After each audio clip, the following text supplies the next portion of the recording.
এইটা দিয়ে আপনি যখন পাবেন তখন আপনি ভ্রমণ করতে পারবেন, সবই করতে পারবেন, কিন্তু আপনি কোনোদিন সিটিজেন হতে পারবেন না। পেন্ডিং লেজিসলেটিভ অ্যাপ্রোচ বিল যেটি আছে সেটি হচ্ছে কি চেঞ্জেস ইন 2025-এর, সেটা হচ্ছে কি একটি নতুন বিল এসেছে। এটা গত বছরে এসেছে, আমি এখনও কথা বলিনি এই ব্যাপারটিতে। তার কারণ হচ্ছে আমি দেখছি এটা কোথায় যায়।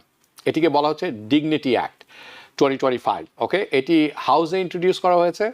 এটি একটি solution for broader security and pathways for legal status for dreamer and some undocumented immigrants. অনেক আনডকুমেন্টেড ইমিগ্রেন্ট আছেন এদেশে, অনেক ড্রিমার আছেন, ছোটোকালে এসেছেন, বাবা মার সাথে কাগজপত্র নেই, এরকম যারা আছে তাদের জন্য, এবং ইলিগাল যারা আছেন তাদের জন্য এটি আছে। সেটি করবে তারা, এবং রিডাকশন ইন ভিসা ব্যাকলগ, যাতে যে পরিমাণ ভিসার জন্য অ্যাপ্লিকেশন করা হচ্ছে, এই করা হচ্ছে, সেই করা হচ্ছে, এটাও যাতে কমে আসে, এই সমস্ত করার জন্য তারা এই অ্যাক্টটি নিয়ে এসেছেন।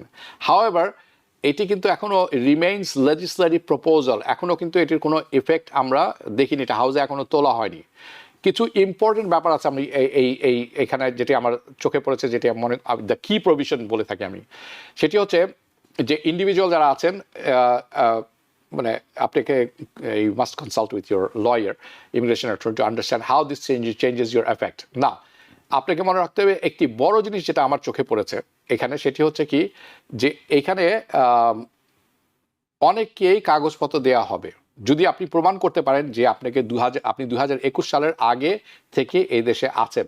7 years of legal status with work authorisation, এটি আপনি যদি প্রমাণ করতে পারেন, এটি আপনাকে কী করতে হবে, রিকোয়ার পেইং রেস্টিটিউশন, আপনাকে $7,000 দিতে হবে অ্যাজ এ ব্যাকগ্রাউন্ড চেক।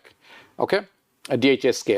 কিন্তু আপনি কিন্তু এইটা দিয়ে আপনি যখন পাবেন তখন আপনি ভ্রমণ করতে পারবেন, সবই করতে পারবেন, কিন্তু আপনি কোনোদিন সিটিজেন হতে পারবেন না।